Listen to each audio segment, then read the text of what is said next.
Yun. Good afternoon. Yan.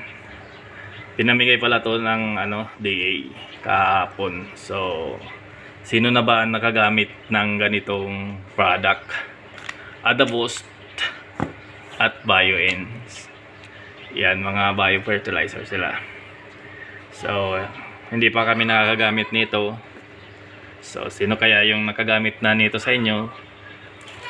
Maganda po ba itong gamitin? So, ang dami niyang binigay, oh. Maraming salamat pala sa DA. Sa local government ng Libmanan, no? Yan. Yan pa. So, yun. Maganda daw itong gamitin, Adaboost. Isang gamitan lang. Yan, maganda na yung ipapakita sa palay. At itong BioEn. So, yun. Thank you.